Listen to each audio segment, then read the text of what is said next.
陈玉字仲德，是东郡东阿县人。他的外貌相当威武挺拔，身高8尺3寸，约合今天的1.9米以上，并且拥有美虚然的仪态，也就是留着一副漂亮的胡须。正史记载中，美髯绝非关羽的专利，陈玉、太史慈、崔琰、广宁等等都有相同或类似的记载。这说明在陈寿等史家的笔下，美髯是用来形容一批出众的人物的外在标签，并非某一个人的专属。只是由于后世文学选择性强化，才导致我们产生了美髯等于关羽的刻板印象。西元184年，黄巾之乱爆发，东阿县的县城王度响应起义，烧毁了官府的库房。面对这个突发状况，县令惊恐，于是抛下一切，翻越城墙逃命。而其余的官吏和百姓扶老携幼向东逃往曲丘山。就在众人惊慌失措之际，陈玉没有随波逐流，展现出了异于常人的冷静。他先派人侦察敌情，理性判断这次动乱的规模。他发现王度等人虽然占了空城，但他们自知兵力较少，无法守城，已经出城到西边5-6里开外的地方驻扎下来。于是陈玉对县里的大族薛防等人分析说，如今王度他们得到了城郭，却无法据守，他们的虚实从形势上足以判断出来，这些人只不过是想抢掠一些钱财，缺乏精良的武器装备和攻守城池的打算。换句话说，他们只是流寇，目的就是抢一把就跑。随即陈玉号召大家一起回城，利用后世高耸的城墙以及城中囤积的粮草，然后找回县令，在统一的指挥体系下，官民同心协力一起坚守。我推测王度等敌人没有攻城的耐心和能力，我方只要坚持守城，就必定胜利。薛防等人认同陈玉的说法，但那些官吏和普通百姓惊魂未定，他们亲眼看到城内的建筑被烧，县吏翻墙逃走，对守城已经失去信心，只能本能地对陈玉说，既然贼兵们在西边，那我们只能往东边跑才能活命，现在谁让我们往回走，谁就是要加害我们。面对情绪失控的官民，陈玉只能无奈地对薛防说，这些愚昧的民众是无法跟他们共商大计的。陈玉的这番话倒不是刻意贬低他们，而是清醒认识到，在惊慌的情况下，跟普通百姓讲道理已然没用，必须用行动引导他们才行。于是陈玉设计了一出假象，他秘密派遣数名骑兵举旗于东山之上，故意让薛防等人远远望见。薛防一行人随即配合大呼，贼兵已至，接着就奔下山往城里跑。官吏和百姓们不明真相，惊慌失措，纷纷跟着他们奔走，随即全部跑入城中，同时又寻得县令，于是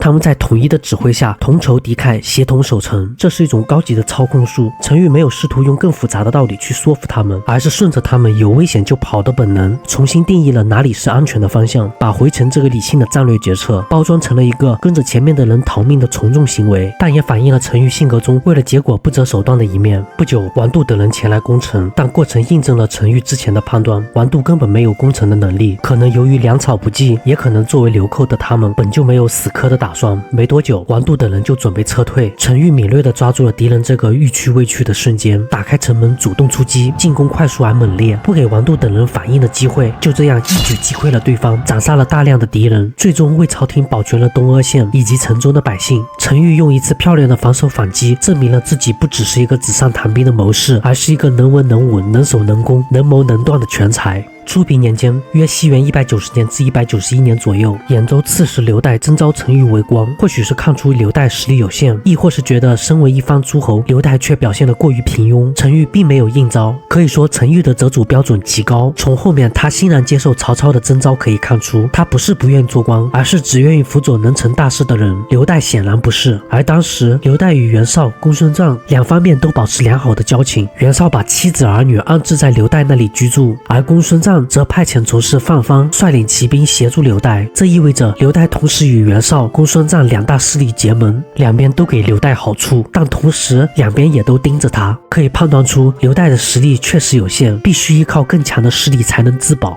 公元191年，袁绍与公孙瓒之间为争夺河北冀州的主导权而矛盾升级，两巨头交战激烈，公孙瓒一度取得战场优势，气势正盛，于是派使者去命令刘岱，让他遣送袁绍的妻子儿女，并和袁绍断绝关系，等于是要求刘岱公开表态，彻底倒向公孙瓒，并且公孙瓒另外下达指令给部下范方，说道：如果刘岱不送走袁绍的家眷，你就把骑兵带回来，等我平定袁绍之后，就发兵攻打刘岱。这是一份不容讨价还价的最后通牒，让刘岱陷入了两难境地。刘岱一连好几天商议此事，但始终犹豫不决。这时刘岱的一个手下别驾王玉提出建议，他对刘岱说道：陈玉这个人很有谋略，能够决断大事。于是刘岱立刻召见陈玉，向他询问对策。陈玉一眼便透过表象看到了本质，他分析说道：如果放弃袁绍这个近在眼前的援军，而去求取公孙瓒那个远在天边的支援，这就好比当自己的孩子落水的时候，不去找身边熟悉水性的人，而是跑去遥远的越国去请人来营救一样荒谬。舍近求远是战略上的自杀。如今公孙瓒虽然一时击败了袁绍的军队，但他有勇无谋，缺乏长远的经营能力。而袁绍虽然暂时挫败，但根基深厚，人才众多，最终必然会翻盘擒获公孙瓒。如果贪图一时的权宜之计，而不考虑长远的打算，将军您最终会失败的。于是刘岱听从了陈玉的意见，选择站队袁绍，而结果也不出陈玉所料，范方带着他的骑兵回去驰援，但在半路公孙瓒就已被袁绍打败了。试想，如果当时刘岱选择了公孙瓒，现在就是两头落空，既得罪了袁绍，而公孙瓒也保护不了他。正因刘岱听了陈玉的话，才躲过了一场灭顶之灾。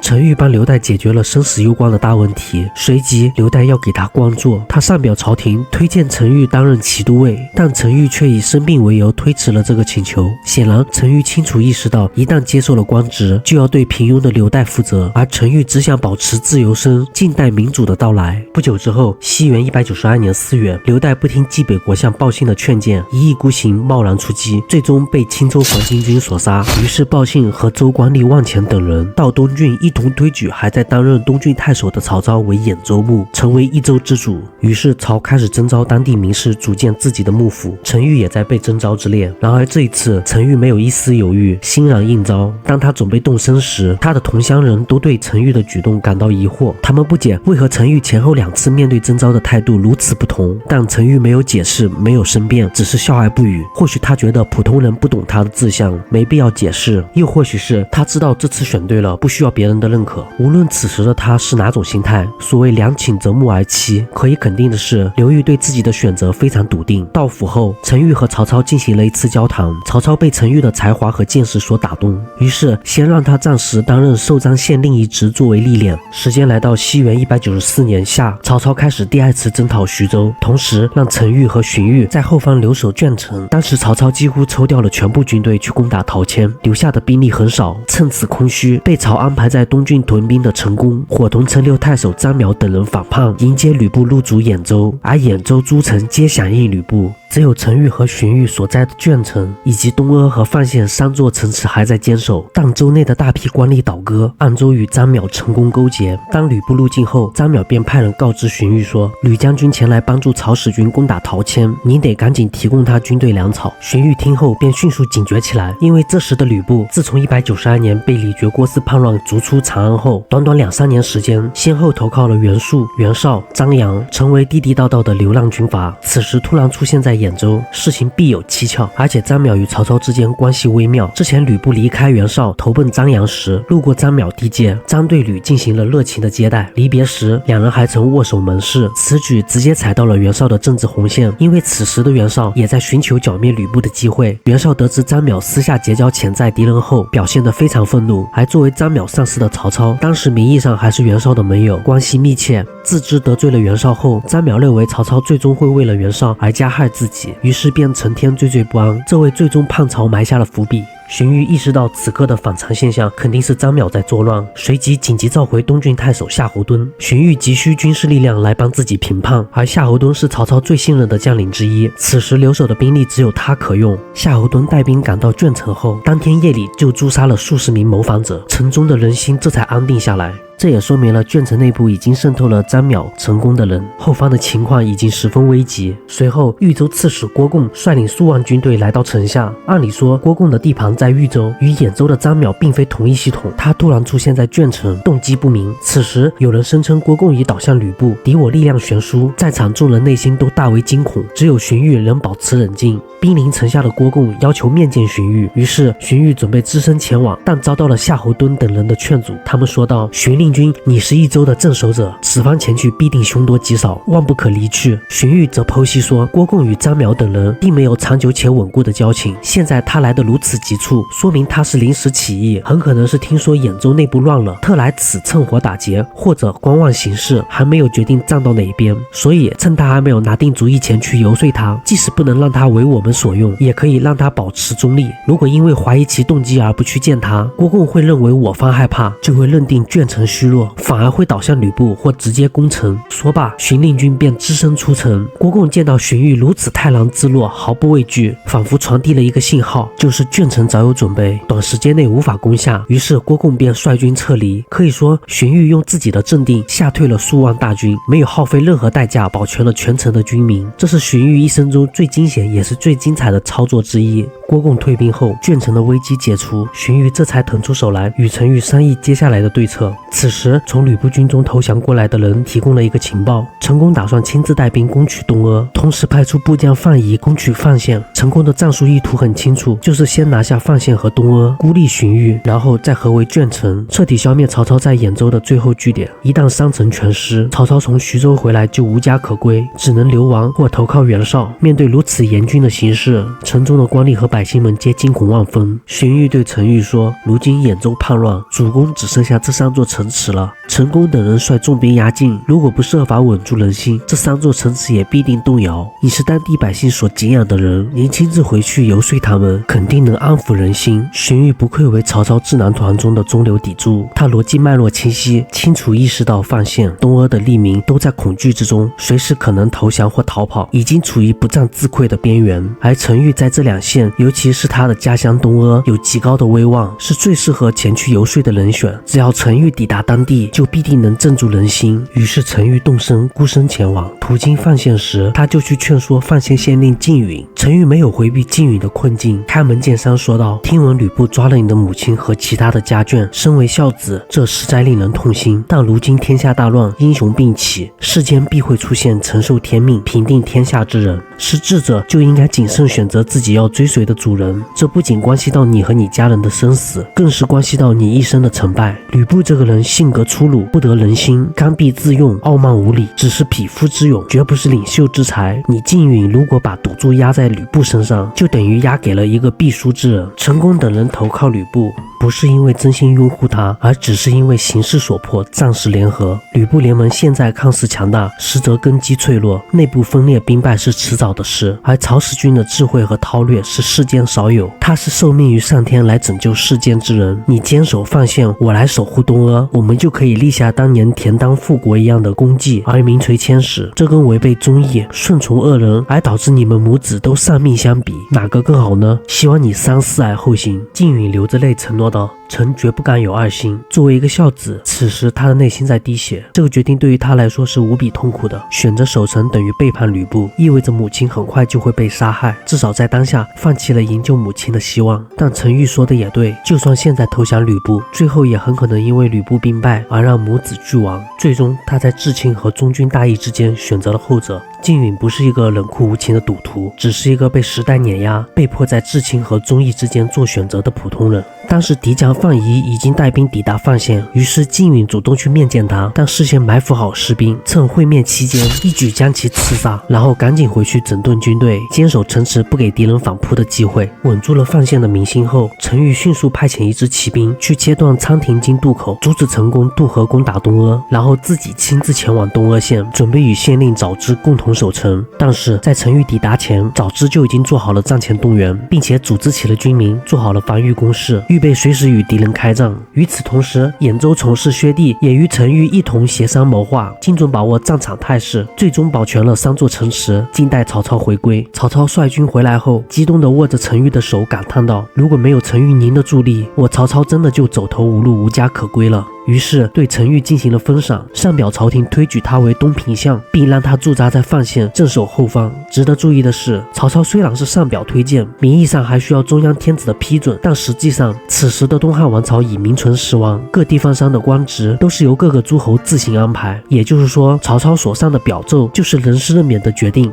魏书有一则有趣的记载，陈玉年轻的时候曾梦见自己登上泰山，用双手捧着太阳。对此，陈玉私底下一直感到很惊异，于是把这个梦告诉了荀彧。等到兖州发生动乱时，依靠陈玉才得以保全3座城池。于是荀彧把他的梦告诉了曹操。曹操回应说，陈玉将来一定会成为我的心腹重臣。这一句认可的话，也表达了曹操对陈玉的长期期待。陈玉本名陈立，于是曹操在立字上面加了一个日，也就把他的名字改为陈玉。回抗兖州之乱，曹操率军撤回后，便对吕布在兖州的根据地濮阳发起了进攻，但战役的艰难程度超出了曹操的预期，曹军几度失利，始终未占得优势，甚至在一次战斗中，因为先前收编的青州兵被吕布的骑兵冲上，而导致曹军阵脚大乱，曹操被迫骑马从火中突围，但慌乱之中，曹操不幸从马上坠落，并且左手掌被烧伤，幸亏部下刘毅就在身旁，他迅速扶曹操上马，曹这才得以骑马脱离险境。溃散的曹军陆续回营后，却未见曹操的身影，主公生死未卜，让全军上下极度恐慌，人人自危。为了稳定军心，曹操强忍伤痛，勉力支撑，亲自去慰劳军队，以此证明自己安然无恙。曹操劳军之后，紧接着就下达了一个看似不合理的命令，责令全军加紧准备攻城器械，然后再次发起进攻。可能此时曹操觉得吕布刚打胜仗，心态松懈，这时反攻有可乘之机，但现实是残酷的，曹不但没能迅速拿下濮阳，反而陷入了一场惨烈的消耗战之中。双方相持100余日之后，当地爆发了蝗灾，庄稼被啃食殆尽，民众迅速陷入粮荒，百姓们没有余粮，意味着吕布无法在当地强制征粮，于是全军陷入饥荒之中，而曹操也同样面临粮食严重短缺的问题，双方再也无力对峙下去，只好各自撤离濮阳战场。曹操撤回根据地鄄城，吕布则率军东屯商阳郡。就在这时，袁绍派人劝曹操与其合并，其实就是想收编曹操的军队，让其做自己的一名部下，并让曹操把家眷迁到袁绍的根据地邺城作为政治保障。本质上就是想表达，曹操你将家眷送到我这里做人质，你做我的手下，我给你军事支持，保你平安。曹操考虑到自己的兖州领土几乎丧失殆尽，连日的战事失利，加上严重的食物短缺，已经让自己身心俱疲。在这样的绝境之中，袁绍伸出橄榄枝，虽然这根橄榄枝的背后拴着一条铁链，但对于一个走投无路的人来说，能有一条路走总比没有路强。于是曹操准备答应袁绍，这也看得出曹操当时已经绝望到准备放弃独立创业，准备给别人当手下来度过这次危机。但陈玉出面阻止了曹操这一举动，他劝谏的内容有2个版本。陈寿《三国志》所记载的版本，语气虽有些许激烈，但总体相对保持克制，更偏向于理性的分析。陈玉开篇便质问曹操说道：“臣猜想主公大概是面对如今的困局而产生了畏惧心理，否则怎会考虑得如此不周全呢？”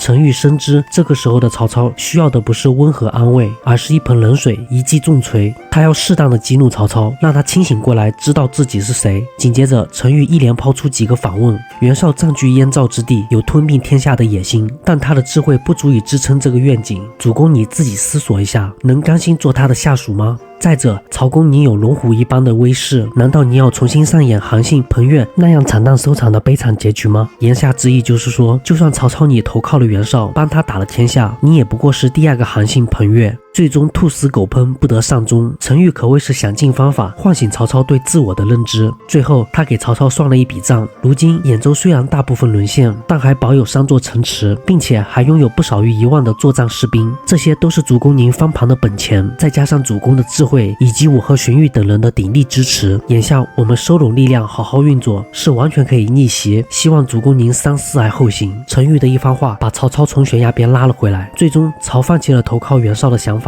而裴松之收录的魏略版本言辞更加激烈，人物对话更富有戏剧性，陈玉以一种近乎羞辱型的激将法来刺激曹操。在这个版本中，陈玉以田横举例质问曹操道：从前田横是齐国的士族，兄弟3人相继称王，占据着方圆千里的齐地，并拥有100万之众，与诸侯平起平坐，一同南面称孤。等到高祖刘邦得到天下后，田横只能被迫做一名投降的俘虏，在那个当下，田横心里会好受吗？显然这句话戳中了曹操的痛点，曹只能无奈承认投降之举是大丈夫的耻辱。接着他又说：我陈玉愚钝，不太懂大道理，但我认为主公您现在的意志还不如田横。田横不过是齐国的一壮士，尚且以做刘邦的臣子为耻。如今我听说将军打算把家眷送到邺城去，要北面称臣侍奉袁绍，以主公您的英明神武，不以做袁绍的下属为耻，反而要促成这个行为。我作为您的部下，实在为主公您感到羞耻。三国志作者陈寿可能觉得魏略的语气过于激烈，或者与其写史的风格不符，所以采用了相对温和的版本。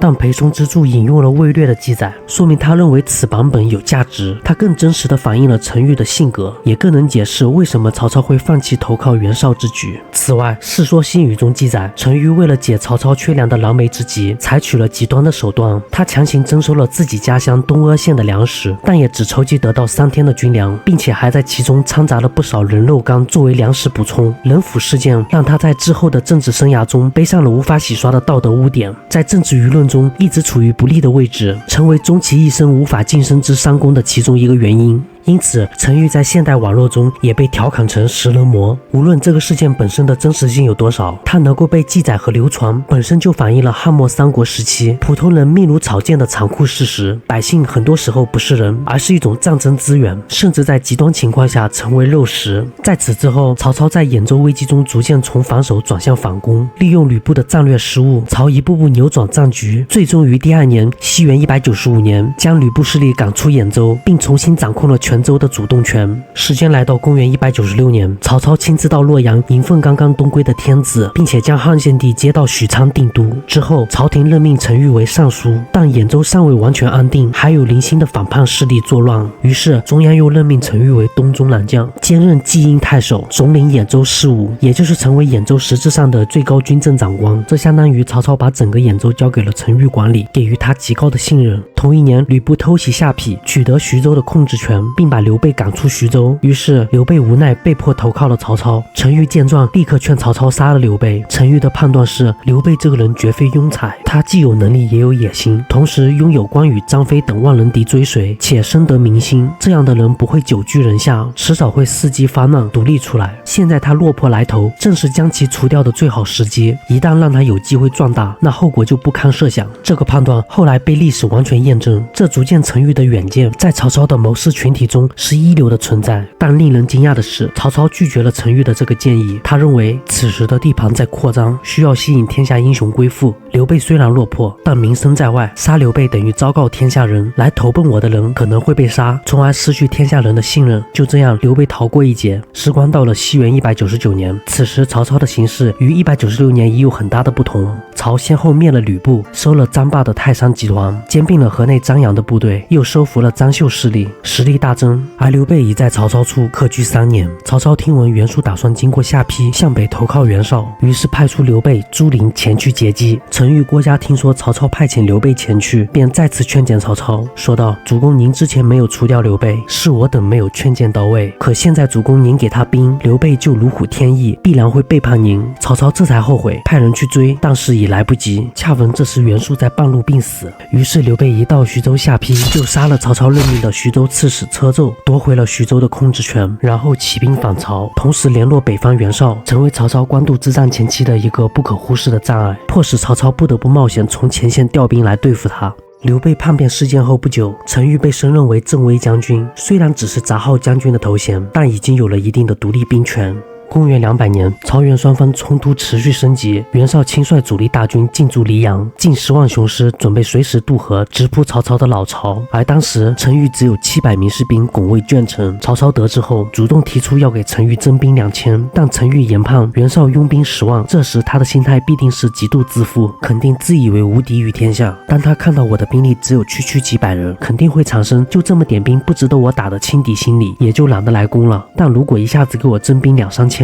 反而会引起袁绍的重视，从而产生必须要把鄄城拿下以绝后患的心态。以袁绍现在的兵力，只要来攻打，即使增城增添了2000兵马，也绝不是袁军的对手，城池很快就会陷落。而且对曹操来说，这2000兵会比袁绍更宝贵。官渡之战前夕，曹操的兵力本就处于劣势，每个士兵都弥足珍贵，与其把这2000兵力白白送给袁绍吃掉，还不如留着用在主战场上。于是曹操选择尊重陈馀的判断，不强行给他征兵，而袁绍的反应完全全在陈馀的预料之中。袁绍一听陈馀的兵力稀少，果然看都不看一眼，不屑来攻。事后曹操对谋士贾诩感叹道：陈馀的党识简直超过了古代的孟奔和夏禹这些勇士。从这里也可以看出，陈馀可以说是一名心理学大师，他用一个反直觉的军事预判，几乎零成本的化解了这次危机，为曹老板保留了军事力量。之后约公元201年前后，陈馀亲自去收编那些逃亡的没有归属的流亡之士，组建了一支数千人的精兵，然后率领这支部队到黎阳与曹操主力军会合，一起讨伐盘踞在黎阳的袁尚和袁唐。西元203年春，在曹操的进攻下，袁唐和袁尚溃败，弃城而逃。此后朝廷任命陈馀为奉武将军，封安国亭侯，这是陈馀第一次封侯，再次彰显了曹操对陈馀表现的认可。时间来到208年农历7月，曹操挥师南征荆州，刘备被迫逃亡东吴。当时朝堂上下大部分人认为孙权会杀了刘备，因为就在上一年，曹操在白狼山大破吴王联军，袁尚和袁熙逃脱，投奔了辽东公孙康。但随后不久，公孙康便杀了袁氏兄弟，并把首级送给曹操，以表忠心。如今刘备也面临相同的情况，在长坂坡大败于曹军，不得不委身投靠东吴孙权。所以曹操的幕僚都认为孙权会为了自保而杀了刘备，就如同公孙康的做法。但是陈馀再次利用自己的反直觉的判断，给出了精准的预测。他说，孙权作为江东新主，资历尚浅，未能树立威望，江东士卒对孙权仍然心存疑虑。如今曹公无敌于天下，又刚刚拿下荆州，威震江东，孙权虽有一些谋略，但依旧无法独自阻挡曹公的进程。而刘备素有英名，他的手下关羽、张飞都是万人敌的将领，孙权一定会借助刘备的力量来对付我们。等到战事焦灼，形势变化，刘备借机成长起来，那时孙权又没有能力杀得了他了。这个分析几乎就是后来历史发展的剧本。孙权不但没杀刘备，还联合刘备在赤壁乌林击败了曹军，并且利用周瑜发动南郡战争之际，刘备趁机南征四郡，并吸收各方力量壮大自己。随后孙权不仅下嫁自己的妹妹给刘备，以巩固联盟关系，还把荆州部分地区的实际控制权借给他，让刘备有了立足之地。此后中原各势力逐渐被曹兼并。211年渭南之战，大破以马超、韩遂为首的关中联军，平定了关中三府地区。112年，天子下令允许曹操战败不明，入曹不屈，建吕上殿，一切按照萧何当年的旧例。次年213年，天子封曹操为魏公。214年，夏侯渊平定了凉州。公元215年，曹操平定了汉中的张鲁，基本实现了北方统一。216年，曹操被汉献帝晋升为魏王，距离代汉称帝只有一步之遥。曹操在一次回顾往事时，拍着陈馀的背，感慨道：当年兖州之败时，如果没有听您的意见，我怎么能有今天呢？显然曹操承认陈馀当年的劝谏救了他，也救了整个曹魏集团，才有了如今的辉煌。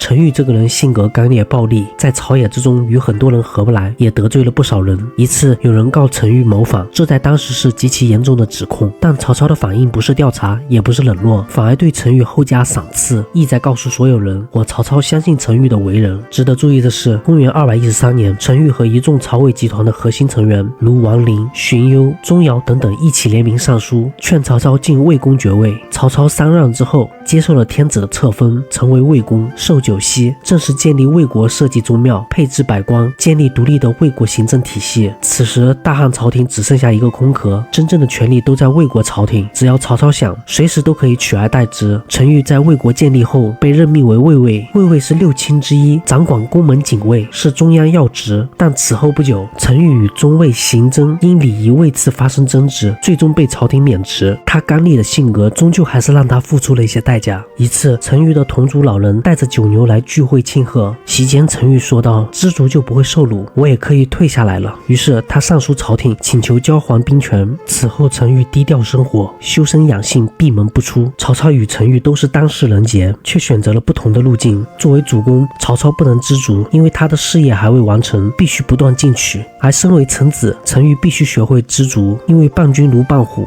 功高震主会引来杀身之祸。陈馀的退和曹操的进，在各自立场上都是正确的选择。公元220年，曹丕登基称帝后，陈馀再次被任命为魏尉，并晋封为安乡侯，增加10亿300户，加上之前累积的总共800户。同时，朝廷分封他的小孩子陈延和孙子陈晓为列侯。之后，曹丕正要任命陈馀为三公时，陈馀却去世了。曹丕不禁为他流下了眼泪，并追赐他为车骑将军，谥号肃侯。魏书记载，陈馀去世时为80岁。在三国时期，80岁是极其罕见的高寿。陈馀比贾诩还多活了3年，是曹操谋士群体中最长寿之一。从史书记载来看，陈馀的一生跨越了东汉末年的动荡和曹魏的建立，从地方名士到曹操的复兴之城，再到功成身退得以善终。纵观其一生，可以概括为以刚愎立身，以党略成事，以知足保终，为曹魏的建立写下了浓墨重彩的一笔。本期到此结束，感谢大家支持与观看。